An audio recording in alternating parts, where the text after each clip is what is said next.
گەنجانی شۆڕژگەڕی سەر بە پەیەدا کە ناوی خۆیان بەو ناوە هێرشیان کردو سەر چالاکیەکی ئەنەکەسا کە بە بۆنەی ساڵیادی 45 ساڵەی کۆچی دوایی مەلا مستەفا بارزانی بووە سەبارەت بە هێرشەکە کە کراوتە سەر چالاکیەکی ئەنەکەسا کە تایبەت بۆ بەم ساڵیادا دەمانوێت زانیاری وەربگرین کە میوانێکمان لەگەڵە بێت بەنایە عەدنان بۆزان کە سەرۆکی خۆجێیی ئەنەکەسەیە و لە کۆبانیەوە بە شێوەی ئاستەخۆ لە ڕێی سکایپەوە لەگەڵمانە بێت و سەبارەت بە هێرشەکە گفتوگۆی لەگەڵەکەین. ئەم کاتەتان باش بەڕێز عەدنان، ئەو هێرشە چۆن بوو؟ چۆن ئەو هێرشە کرا؟ دەم باش بووتە و تەماشەوانên کوردستان 24 بەڕاستی هیرۆ ساڵبەگەرە 45 یا رێبەرێ نەمر سەرۆک بەرزانی بوو وەک ئەنەکەسێ سەر داخوانیا کە ئەنەکەسێ خەلکێ کۆبانی ئالیگرێن رێبازا بەرزانی وەک مەوعدامە سەعات 12 ئەمێ دەست بە چالەکە خوا بکەن دەست پێ کرد خەلک دەهات ئۆفیسا پارتیا دموکراتی کوردستان سووری پەدەکەسێ ji ber ku çalakî me li wir bû me hazirî xwe dikir me mîvanê xwe pêşwaziya mîvanê xwe dikir em faciîn bi şeklekî bi dehan zêdetirî 5 kesî zêdetir ciwanên şoreşger ê ser PKK ve êrîş kirin ez derketim pîşiya wana me got hûn çi dixwazin got dibe hûn belav bibin حتاني كو مهين يعني او مجالك از بوان را بدن بستينم او مجالك از خلقي را بدن بستينن بشكل كي هوفانا هيرشي سر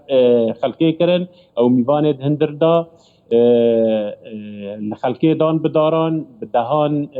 سريوان شكيناندن خلق بريندار بون خلق الجن لوي داري هبون جنان دان دپشترا آگر برای آلا کردستان دان برای صورت نمر برزانی دان بەڕێز عەدنان ژمارەی بریندارەکان دەزانن چەند کەس بریندار بوونە برینەکانیان سەختە بە چی برینداریان کردوون چەکیان پێ بۆ چۆن بوو برینەکانیان ما مستەجبەر کو ئەو ئێریشی خەلکێ کردن وانا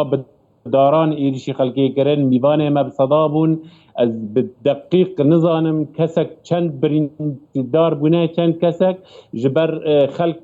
بلا کرن بداران خلقی دان او چکی سلاح تنبون وانا بداران دار بخارانی هاتبون بورین حقنی دستوان دابون دار دستوان دابون او بداران خلقی دان گنج بون و خویان ناوی خویان ناو گنجانی شۆڕژگێر سربەکێ بون او ایریشیا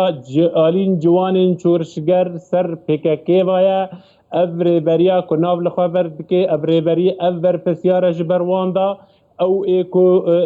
وانا دشینه اجمارا وان زیدتری 5 کسی بو گیشکیجی خورت بون اوانانی شعارات PKK هلدا بون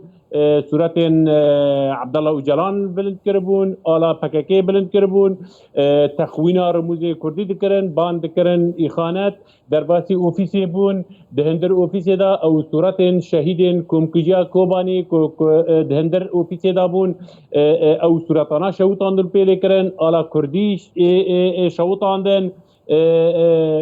هەمی تشتێک و هەندێک ئۆفیسی دا هەبوون ئەوانە شەوتاندن و خەراب کردن. باشە بەڕێز عەدنان ئێوە جاری دیکە لە با بڵێن ئەو شوێنەی کە هەتانە ئەو شوێنەی کە چالاکی لێ ئەنجامەدەن ئەو ئۆفیسەی خۆتان چالاکی ترتان ئەنجام داوە بە هەمان شێوە هاتوون هێرشیان کردو یا ئەمە یەکەم جارە هێرشی لەو شێوەیەکەن و لە ساڵیادێکی ئاوها؟ مامۆستا ئەو کارێکی جەموانە بە 10 جاران ئێریشی چالاکی ما کردنە و بجارنا جی نەکردنە یعنی بەرێ چ 2016 دا چ 17 دا چ 20 دا بە دەهان ئۆفیسێ مە شەوتاندن یەک ژێ ئەو ئۆفیسانها ئەم لێ بوون بە ئۆفیسێن دەڤەرێن ئۆفیسێ مێ دەڤەرێدن گیشتی شەوتاندن نەجارە یەکەیە ئەو کارێن وانا دکن دروجه که دا وقت روجا بارکرنا برزانی نمر دروجه که پیروز دا کو گرک بدیلا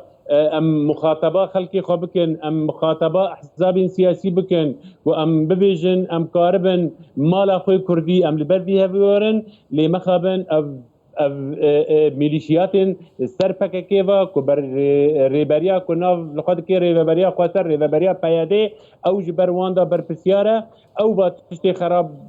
بسری خلکی او تحمل به مسئولیتی آنه دکن. بله سپاس دکین برز عدنان بوزان سروکی خوجی انا کسا لکوبانیوا لگلمان بوی سبارت بو هێرشەی کە کراوەتە سەر ئۆفیسی ئێوە لە کاتی ئەنجامدانی چالاکیەک بە بۆنەی 45 ساڵی